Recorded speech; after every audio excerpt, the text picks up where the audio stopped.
الشيطان الرجيم بسم الله الرحمن الرحيم. صحیح اطاعت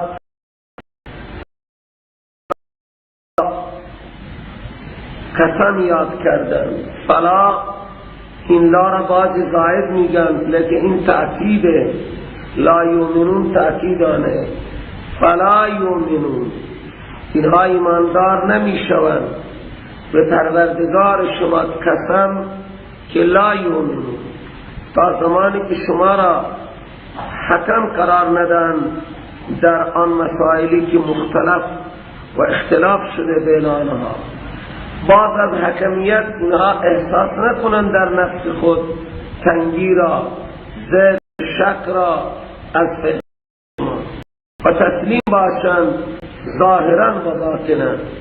این معیار ایمان هست که به قانون خدا و رسولش نباید احساس تنگی کنند، کاملا تسلیم باشند، در ظاهر هم تسلیم باشند و باطنا هم تسلیم باشند. اینطور نیست که ظاهرا بگن و در دل بگن این قانون بر علیه ما تمام علیه اینها، انسان ایماندار نمیشه. معیار صحیح و نقشه صحیح اطاعت اینه. اکنون الله تعالی می فرماید که ما بر این انسانها حکم سختی نازل نکردیم. اگر برای گناه اینها ما از دو حکم یکی را صادر می کردیم، اینها خیلی الان ما به اینها فقط دعوت استغفار و معذرت و عذر گفته ایم. اگر ما بر اینها مثل بنی اسرائیل فرض می کردیم که خود را بکشید، چنانچه که قوم موسی را گفتیم شما گوساله پرستی کردید خود را بکشید، یا دستور می دادیم این را که خوب وطن را ول کنید. جریمه شما، توبه شما ترک وطنه، تو هیچ احدی زیر بار این حکم نمیره. احکام مشکل نازل می کردیم، هیچ کسی اطاعت نمی کرد مگر قلیل. اکنون که سهلن همه تان عمل لو انا كتبنا علیهم، اگر ما بر سر اینها ان اقتلوا انفسکم، در برابر این گناه خود را بکشید، او اخرجوا من دیارکم، یا خود را تبعید کنید، خارج کنید از دیار، تو ما فعلوه، این حکم گران را هیچ کس اجرا نمی کرد الا قلیل منهم، مگر خیلی کم آنهایی که مؤمن کامل و راسخ می بودند. لذا ما به اینها الان گفتیم که بر اعمال شنی خود استغفار کنند از خدا و پیغمبرم برای آنها بخشش بخواهد. الله تعالی تواب رحیم است، الله تعالی توبه پذیره. به این خاطر ولو انهم فعلوا، اگر این منافقین الان هم انجام بدهند آنچه را که نصیحت کرده میشوند به آن، یعنی طلب مغفرت از خدا بخواهند و پیغمبر برای آنها بخششم بخواهد، تو لکان خیر لهم، برای آنها بهتره. ثمره اطاعت، ثمره و بخشش خیر برای آنها در دنیا به اعتبار ثواب و در آخرت و اشد تثبیتا و شدیدتر برای ثبات قدم آنها در اسلام. آنها اطاعت کنند، دین باشند. یک کافری منافقی نافرمان رسول کشته شده، خب قدم اینها مضبوط میشه در اسلام. و اذا لآتیناهم ثمره اخروی آنها اینه که ما به آنها عنایت میکنیم از بارگاه خودمان اجر عظیم. و دیگه ثمره اینه که ولهدیناهم سبیل، این عظیمه که ما جنت آرد و دیگر. و من یطع الله و الرسول، کسی که خدا را اطاعت کند و رسول گرامیش را اطاعت کند، ثمره اطاعت خدا و رسول اینه که به اضافه اجرها معیت نبیین و صدیقین و شهدا به آنها نصیب میشه. فاولئک، اینها با کسانی قرار میگیرند در جنت که خدا بر آنها انعام خاصی کرده، یعنی با نبیین و صدیقین و شهدا و صالحین. درجه اینها پایین است. در قرب و زیارت نه در مساکنه. یعنی انبیاء را اینها ملاقات میکنن، به قرب انبیاء میرن، دیدار انبیاء میشه، دیدار صدیقین، دیدار شهدا و صالحین.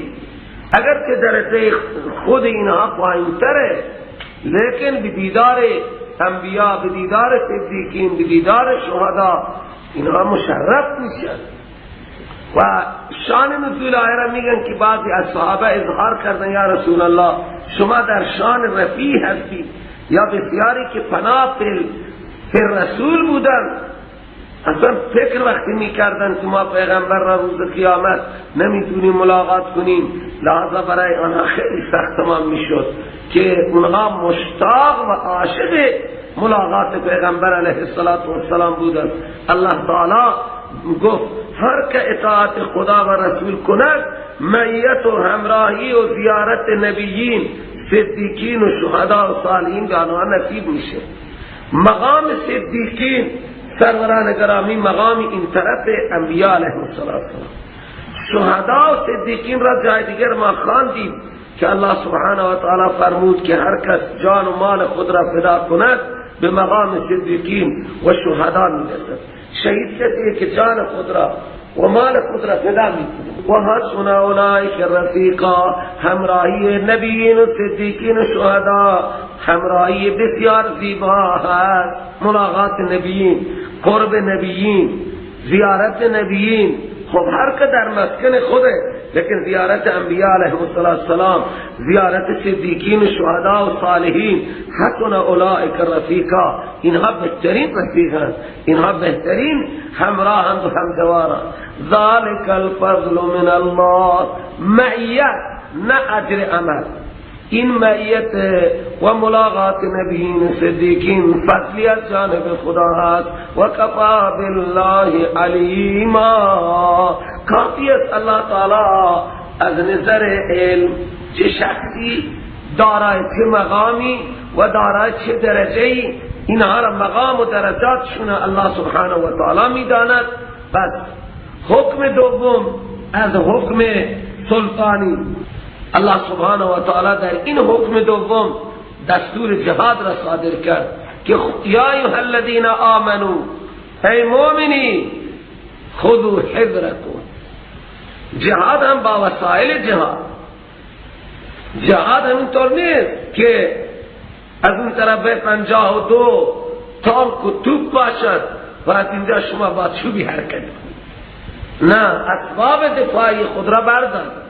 هر کسی از طرف خودش نمیتواند این عمل را انجام بده. خودسر رهبر میخواهد، قانون دارد. این کار حکام هست که نظم بدن و برای جهاد آمادگی بدن. در زمان پیغمبر علیه السلام دشمن هر نوع سلاح و امکاناتی داشت، صحابه مجهز بودن، به جز فیل که صحابه نداشتن، لیکن در برابر فیلان خیلی قربانی هم دادن. برای مغلوب کردن فیلان جنگی ساسانی ها صحابه قربانی فوق العاده دادن و آخر تدبیر کردن، چاره ساختن برای دفاع از فیلها. به این خاطر الله سبحانه و تعالی جهاد را با اسباب جهاد فرض کرده. امروز واقعا ظلم عظیمیه که حکام مسلمان ها دارن انجام میدن، کاخ می سازن مثل آمریکا و غذا هم مثل آمریکا میخوان بخورن، بلکه بهتر آمریکایی شاید یک تکه گوشتی بخورن، اینها لاش سالمی میخورن، لاش سالم شتر، لاش سالم گوسفند. کار اینها اینه که سر سفره جمع بشند و لاشهای سالم بخورن و اون سلاحایی که باید در برابر دفاع از دشمن بکار ببرن غافلن، خوابن. و به این خاطر دشمن با کمال جرأت و با کمال قرویی در خانه آنها میاد و آنها را ذلیل هم میکنه. خذوا حذرکم یا ایها الذین آمنوا خذوا حذرکم. خب بعضی امروز اسباب جهاد را یا اسباب کار را اینها نادیده میگیرن، همینطور تبلیغ میکنن، همینطور وعظ میکنن که خدا اینطور میکنه. بله الله سبحانه و تعالی دستورش اینه. ما مسلمان ها دفاع حربی آمادگی نمی کنیم، کافرها کردن و دارن میکنن. واقعا ظلم عظیمیه که خدایی که به ما دستور آمادگی داده و برای جهاد گفته خودو حذرکم، ای مومنین شما بردارید اسباب و سامان جنگ را، اینها را حذر میگن. حذر و حذر به معنای اسباب حفاظت، اسباب دفاع. فانفروا، بعد از گرفتن سلاح حالا برید، ثباتاً دسته دسته. انفروا جمیعا، یا برید به صورت دسته جمعی. حالا مقتضای حال چیه؟ اگر مقتضای حال اینه که شما دسته دسته برید در مقابل دشمن، تیپ تیپ برید، جماعت جماعت برید، خب این صورت برید. اگر حالت چنان مقتضیه که همه شما حرکت کنید که دشمن هجوم همتن کرده است و بر شهر وارد شده، همه کنید، دفاع کنید. زن هم باید دفاع کند، مرد هم باید دفاع کند، غلام هم دفاع کند، کنیز هم دفاع کند. همه به صورت دست جمعی. وقتی دشمن هجوم می کند به شهر و به خانه و قاشانه، دیگه اون وقت لازم نیست که شما یک عده مغازه‌داری کنید و یک عده درس بخوانید و یک عده گوسفند بچرانید. همه به دفاع حرکت کنید. الله سبحانه و تعالی، من عرض کردم شکوه‌ای برای منافقین ذکر می کند، چون منافق در لیست مؤمنین بودن و در جماعت مؤمنین بودن.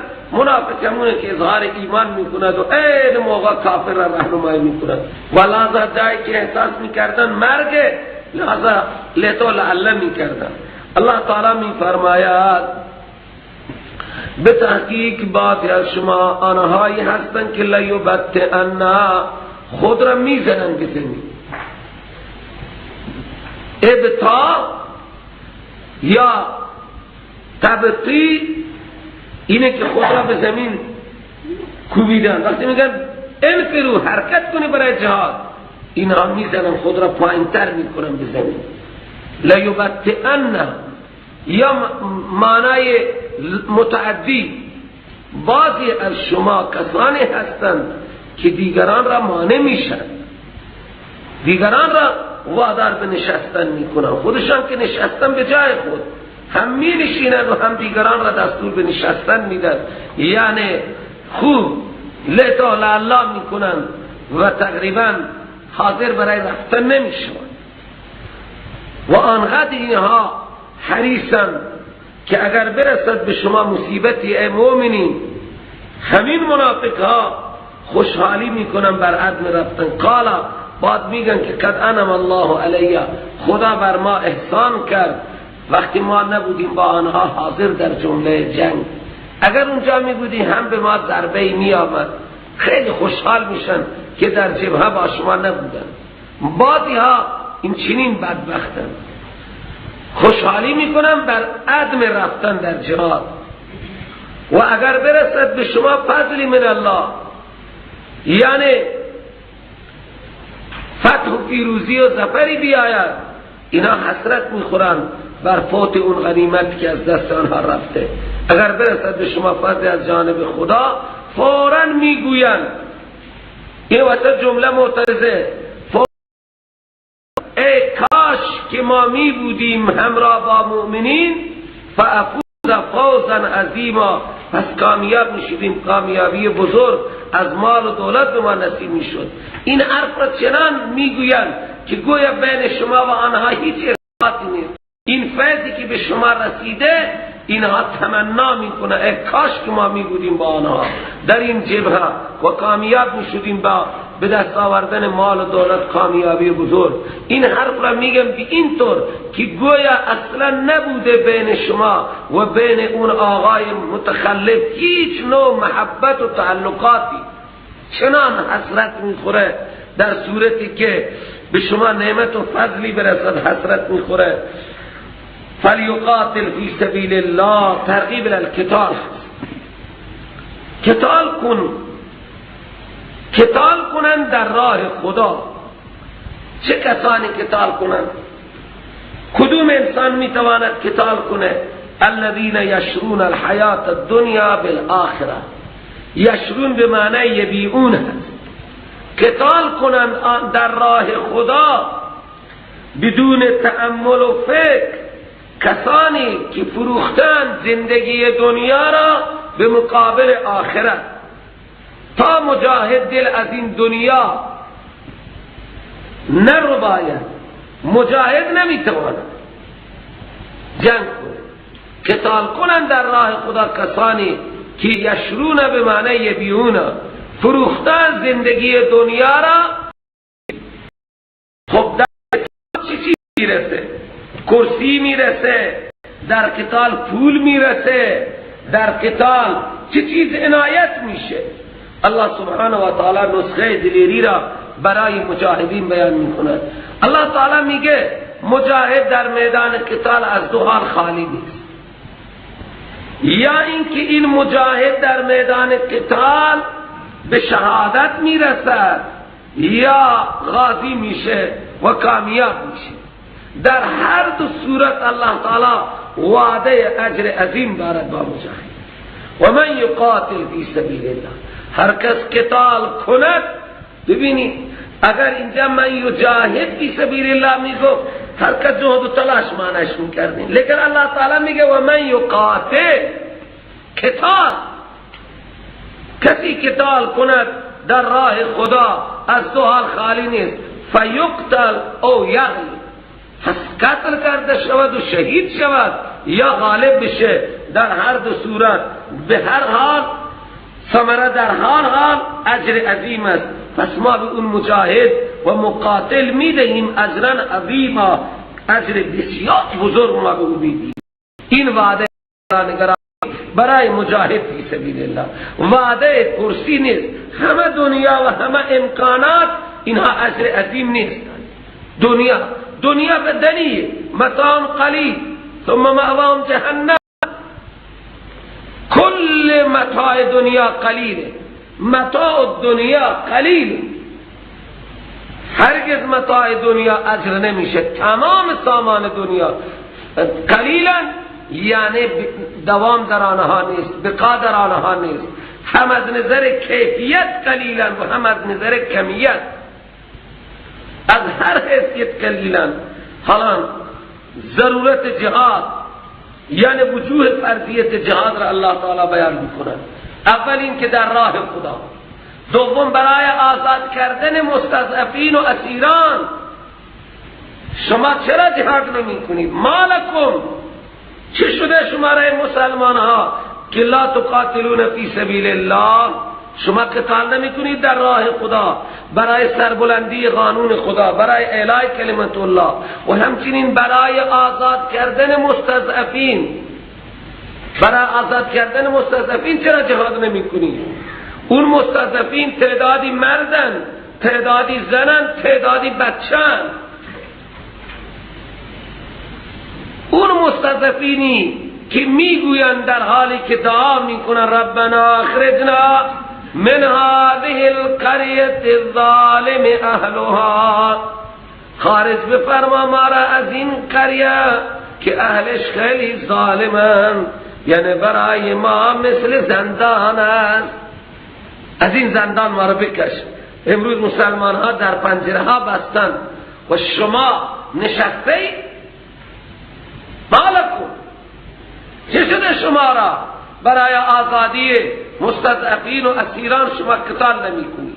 قتال کنید، بگیرید اینها را اسیر کنید و تبادله اسرا کنید، بکشید اینها را تا سیطره اینها کم بشه. واقعا امروز ما ظالمیم و خوشحال آنها هستند که دارن نبرد میکنند. آنها کامیاب الله تعالی میگه اونها بمیرن هم کامیابند، بمانند هم کامیابند. وعده اجر عظیم برای آنها. سبحان الله و بحمده. چه شده؟ حالا اینها در مکه مکرمه بسیار مسلمان های به دفاع قدرت هجرت نداشتند، رفتن 450 کیلومتر 500 کیلومتر مسافت را طی کردن به مدینه منوره رفتن برای زنانی و برای کسانی که مستضعف بودن خیلی مقدور نبود. به این خاطر الله سبحانه و تعالی میگه شما باید جهاد کنید تا که مسلمان‌های تحت فشار در دنیا آزاد بشن. وجعلنا انها دعا میکنم ربنا اخرجنا من هذه القرية الظالم اهلها، از این قریه که ظالمند اهل قریه که برای ما این قریه مثل زندان است. وجعلنا من لدنك ولیا، قرار بده برای ما از بارگاه خودت یک دوست راست و صادقی، ولی دوستی معینی. وجعلنا من لدنك نصيرا، قرار بده برای ما از بارگاه خودت مددگاری. خدایا برای ما پیدا بفرما، معینی برای ما پیدا بفرما، دوست صمیمی برای ما پیدا بفرما. نسخه دلیری دیگر جا فرمود من یقاتل فی سبیل الله، نسخه اول بود.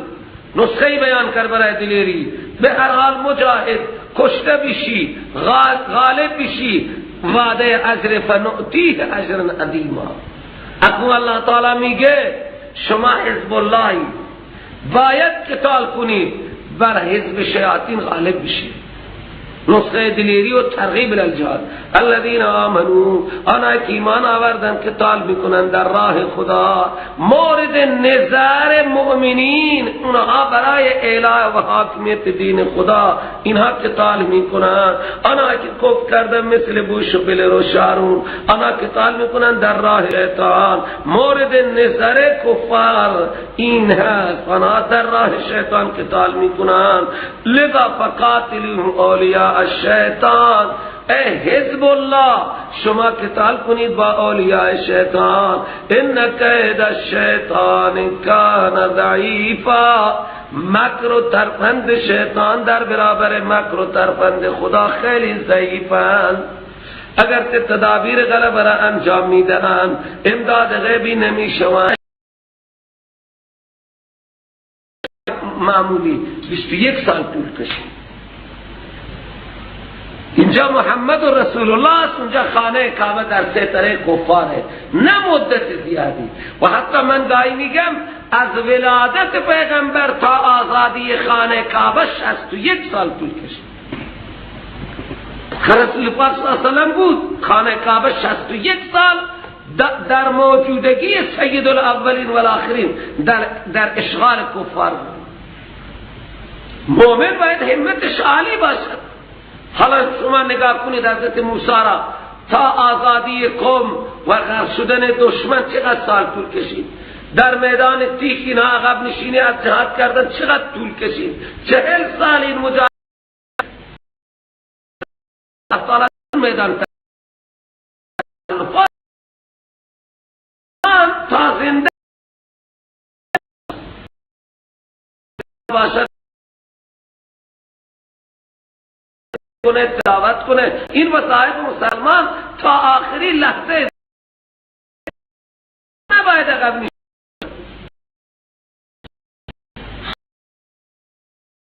برای منافقین من عرض کردم منافق در لیست مؤمنین بودن، ولهذا حکمی که می آمد به نام ایمان می آمد. خطاهای آنها را و بعد میگه تعدادی از صحابه با این منافقات تبلیغات خیلی در حد گسترده داشتن. اینها عشق داشتن که جهاد و فرمان جهاد و حکم جهاد. حالا که فرمان جهاد آمده ما این را میزنیم، ما جهاد قرار داد. هر قدر این جبهه شرق و غرب بره شریک بشه اون مجاهد. الله تعالی میگه الم تر الی الذین قیل لهم کفوا ایدیکم، زجر بر منافقین، یعنی بدون موقعش جوش و خروش نکنی. عشق داشت شما نگاه نمی کنی به طرف آنهایی که به آنها گفتم ایدیکم، قبل دور حکم جهاد به آنها گفته میشد بند کنید دستها را، تمرین بدنی و مالی کنید، اقیموا الصلاة، این تمرین زکات، این تمرین مالیه. پس وقتی که فرض کرده شد بر اینها قتال، فوراً یک فریقی یعنی منافق از آنها یخشان الناس میترسیدن از مردم، از گوشها میترسیدن. اگر مؤمنین باشه این خشیت طبعاًه که ما را قتل میکنن، مثل که میترسن از خدا یا شدیدتر هستن از نظر خشیه یعنی منافق. اول که عشق جهاد داشتن، الان که جهاد فرض شده حکم سریعه دیگه، حالا میترسن که وای وای مرگ. و قالوا اعتراضا، نه اعتراضا بلکه به طور تمنا که این حکم جهاد کمی التریب یعنی موت اونجا. قل شما فرصت میخواهید که بخورید و بخوابید و تماشا کنید؟ نه تماشا بینا سامان دنیا، عیش و عشرت دنیا، خورد و نوش دنیا خیلی کم و مختصر است. والآخرت خیر لمن اتقا، آخرت هزاران درجه بهتر است برای آنهایی که متقیان. درجه اعلی آن جهاد است، آن و لذتان، هم از نظر بقا بهتره، هم از نظر لذت بهتره. از هر حیثیت نگاه کنی آخرت بهتره. بری تو میدان جهاد، حالا دودتر شهید میشی، زودتر به آخرت میرسی. چرا تمنای تاخیر داری؟ میخوایی چه کار کنی؟ هر چند سبای زنده بمانی آخر مرگ است. آخر مرگ اینجا دیگه دوامی نیست. آخرت متاع دنیا قلیله و برای جهاد نرو، خب آخر که میمیری. جهاد برو، وقت مرگ هم تعیینه. هر جا که باشی خب در جهاد بزرگترین خطر که برای انسان مرگ است. الله تعالی میگه مگر شما چاره ای از مرگ داری؟ هر کجا باشید مرگ برای شما میاد به سراغ. و ولا تظلمون فتیلا، شما ظلم کرده نمیشوید اندازه یک فتیل. فتیل همون به صورت نخ داخل هسته خرما. شما فتیل مجاهد کرده نمیشوید در میدان که ساختمان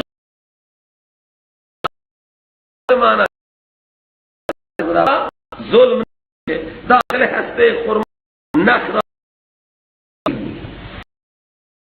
خب شما اگر به جهاد میرید خطر مرگ کلام حالا میاد. خب مرگ شهادت بهتره یا مرگ روی رخت خواب؟ بغلطی و نفس بزنی اونجا یک گلوله میخوری کارت تمام. اینما تکونو جهاد کنید، اینجا جاهدو هست، جهاد کنید هر جا که باشید شما یدرککم الموت، موت شما را در میابد. به خوش آمد شما موت میآید، برای خوش آمد شما موت میآید. ولو کنتم فی بروج مشیده، اگر چه باشید شما در برجهای بسیار مضبوط و محکم. اگر که شما در برجهای بسیار مضبوط و محکم قرار داشته باشید، مرگ به سراغ شما میآید. شما را اصلا مرگ نمیگذارد، شما چاره از مرگ ندارید. زاد بر منافقین و ان تصبهم حسنتون، اگر برسد برین میں منافق حسنی فتح و ظفر و کامیابی، فوراً میگوین هذه من عند الله، این از نزد خدا هست، یعنی اتفاقاً به ما رسیده از نزد خدا. ورنه بی تدبیری و بی سر و سامانی مسلمانان چیز واضح روشنیه، از طرف مسلمانان چیزی نه، از خدا همینطور اتفاقاً رسید. و اگر برسد به آنها سیئه‌ای موت و قتل و غیره‌ای، فوراً میگوین هادی من انده، این سیئه از جانب تو هست ای پیغمبر. از شما بدحالی میگیرن الله تعالی. قل بگو جواب اجمالی بینها کلون، هر یکی از سیئه و حسنه حکمش من عند الله.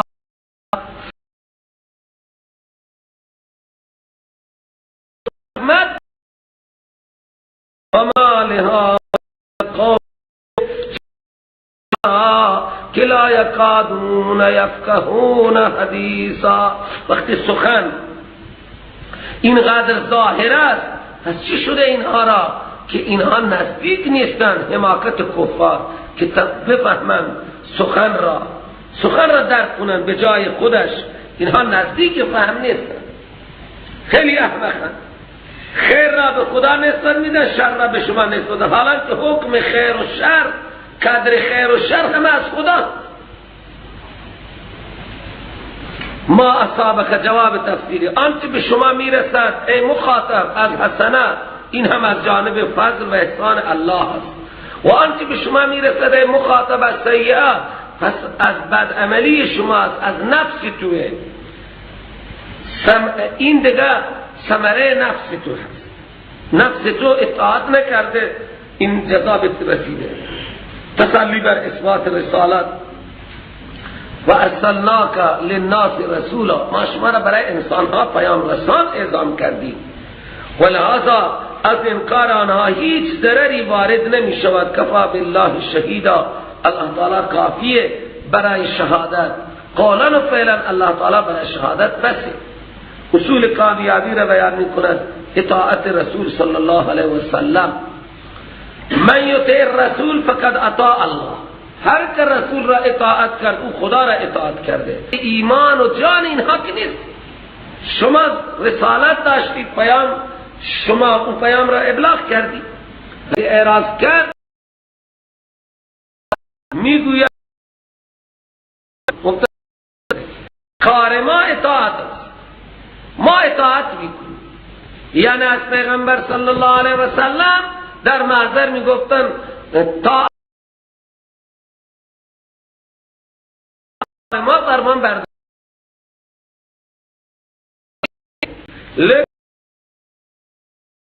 خارج میشون از محضر پیغمبر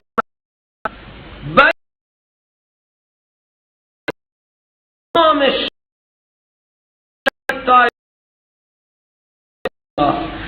در حالی که انجام میدن غیر آنچه که به محضر شما گفتن.